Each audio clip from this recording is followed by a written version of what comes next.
Hey friends, welcome back to the channel. On this video today, I'm going to be making a keto version of our classic chocolate truffles that we make for Christmas every year. Our truffle tradition goes back all the way before we even had kids. I would make these as gifts to give out to people, and it's been something that we've carried on and the kids participate in now, and we get to have fun about a week every year at Christmas time making a whole load of truffles in all different flavors.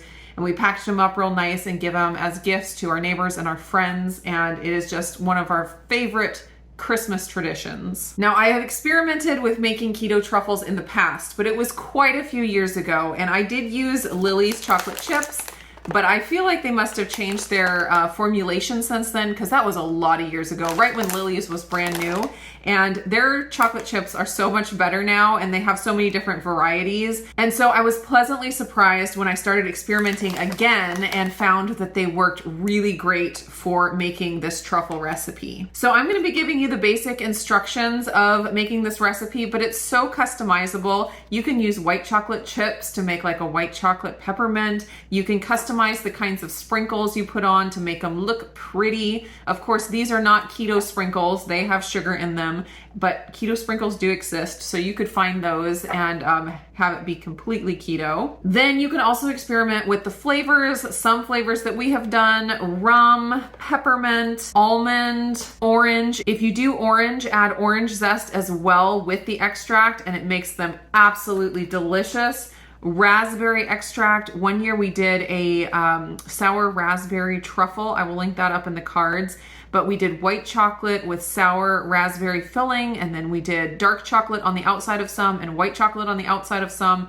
They were so good. Another flavor we've done is, what is this one? Oh, banana. Banana is actually really good.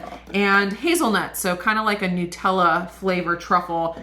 All delicious, and there are so many other flavors that you could play with. It's just infinitely customizable. I will mention that with the Nili's chocolate chips and others that have erythritol as a sweetener, they kind of have that little bit of a cooling effect that a lot of sweeteners can. So I find the flavor that goes best with that is the peppermint, because of course that has a cooling effect as well. So if you really want to disguise that erythritol flavor, go with the peppermint. All right, let's get started. First thing we're gonna do is add a bag of the milk chocolate Nili's chips to our bowl. And the bags are 9 ounces. Then on top of that, we're gonna add a half a bag of the semi-sweet chocolate chips. And you will need more of the semi-sweet chocolate chips to dip the truffles in at the end. So you will definitely be using up that half a bag, plus more probably, depending on how big of a batch you make. So half a bag of the semi-sweet chocolate chips is 4.5 ounces. So if I'm making a really big batch of truffles, I will heat the cream in a pan on the stove until it is at a simmer and then pour it over the chocolate chips. But I find that if I do a small batch like this is a small batch for us because we make them in bulk. When I do a small batch like this, I find it's just easier to put the cream on the chocolate chips cold and then just heat them up in the microwave. So I am adding 3/4 of a cup of heavy whipping cream onto my chocolate chips, and that is 6 ounces. Now I'm gonna throw this in the microwave for about 30-second intervals. I'm gonna stir it after each interval until all the chocolate chips are completely melted and smooth. Okay, that is what you want it to look like. Very smooth. This is a ganache right here. If you want to put this on top of ice cream and make an ice cream sundae, it'd be absolutely delicious. Now it's time to add in the extract. For these ones right now, I think I'm gonna do hazelnut. Sounded really good. So I'm doing 1 tablespoon of hazelnut extract, and this is the Olive Nation brand extract. I really like this brand. I've gotten a lot of extracts from them, and they're always really good, and oftentimes they're organic too. I remember the year that we did hazelnut truffles as one of our special flavors, and I ordered a different brand of extract, and I got it and it was really bad and just not hazelnutty. It just didn't taste like much. And so I went back and I ordered the Olive Nation, which was a little bit more expensive, but it turned out to be just the perfect hazelnut flavor. It was totally worth it in the end. I shouldn't have tried to cheap out with a different brand. So I'm just mixing this until the extract is thoroughly incorporated.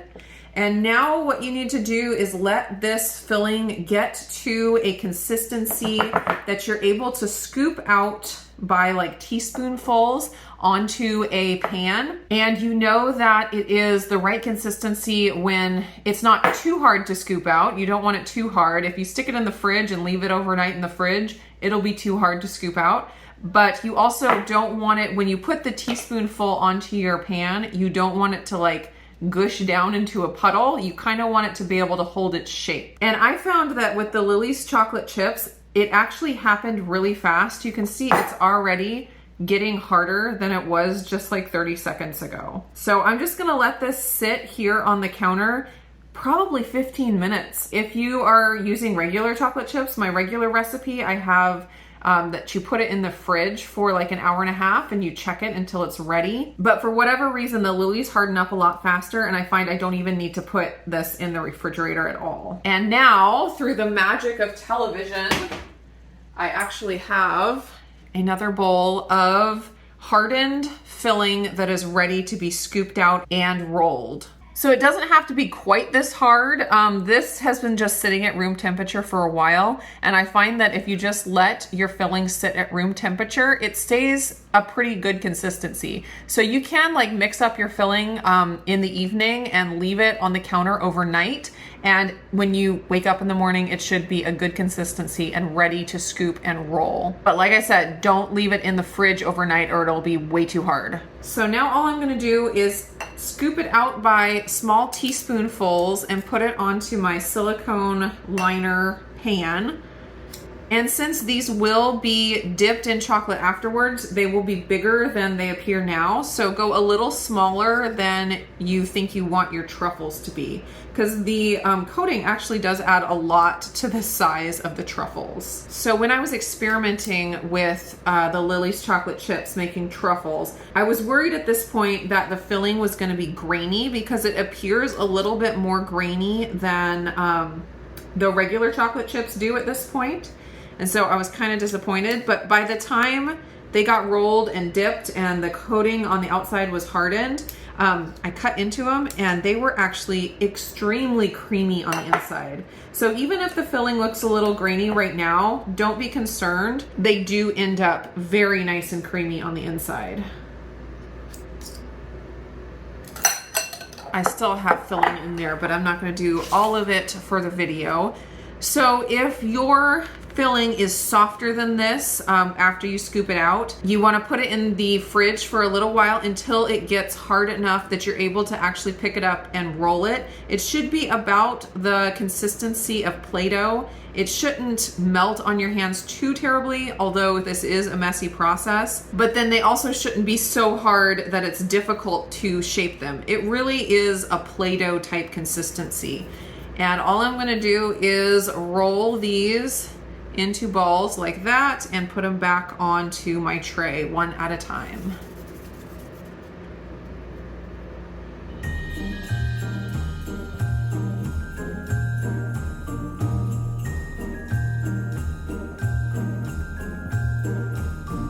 These are all rolled and ready to go into the freezer. I'm gonna pop them in there and let them freeze until they're pretty hard, because when you put them into the warm chocolate to dip, you don't want them to melt. You want them to be pretty frozen. And that usually takes about 20 minutes. The truffle filling is almost completely hard now, so I'm gonna go ahead and get my dipping chocolate ready. I'm just using the semi-sweet chocolate chips again. Of course, this is another thing that's customizable about the recipe. I do like using semi-sweet for the coating because it's a little bit harder than like milk chocolate or white chocolate, and so it gives that nice like crunch to the chocolate shell, you know, that's really nice. So what I found is that if you're making truffles with a bag and a half of chocolate chips for the filling, plan for about a bag and a half of chocolate chips for the coating as well. It's kind of surprising that you have almost as much chocolate as coating on the truffle as you have of the filling, but somehow it just kind of works out that way. So I'm gonna melt these chocolate chips the same as I did the filling before, 30-second intervals in the microwave, stirring after each interval until they're completely smooth.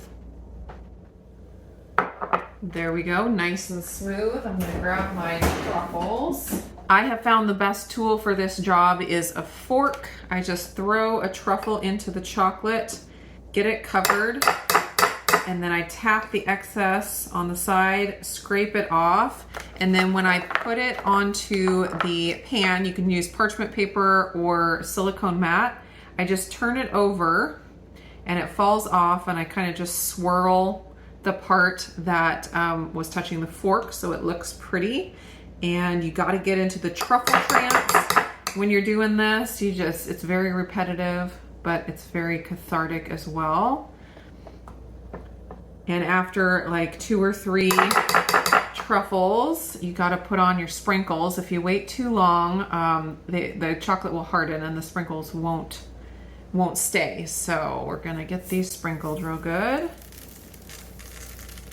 If you don't have keto sprinkles and you want to avoid the sugary sprinkles, you could also do like a drizzle of milk, like melted milk chocolate or melted white chocolate, and just drizzle it over the top of the truffles. That would look really pretty as well.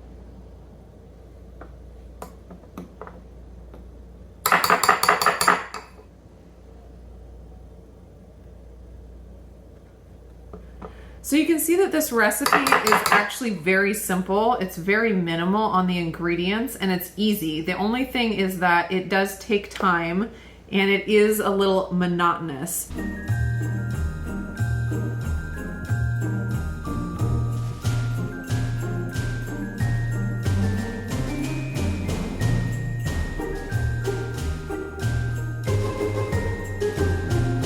Look at how beautiful they look. Now the last step is just to put them in the fridge until the coating is completely hard before you take them off the pan. These are all finished and ready to be displayed. I love, if you've watched my truffle videos, you know that we love to do a different kind of sprinkle for each flavor so you can tell the difference. That's always fun. Of course, these ones are all the same flavor. Just look at how cute those are. So the recipe that I showed you today makes 6 dozen truffles, of course, if you make them the same size as I did. So that is plenty to keep for yourself and to give away a bunch as gifts. These keep the best in the fridge, and they keep in the fridge for a good long while, but if you want to store them for even longer, you can put them in the freezer, and they actually freeze really well. I've kept them for a couple of months in the freezer and had no problem pulling them out and letting them defrost, and they were still delicious. Thanks so much for joining me on this keto truffle adventure. I hope you guys are all doing great, and I will see you again real soon in another video.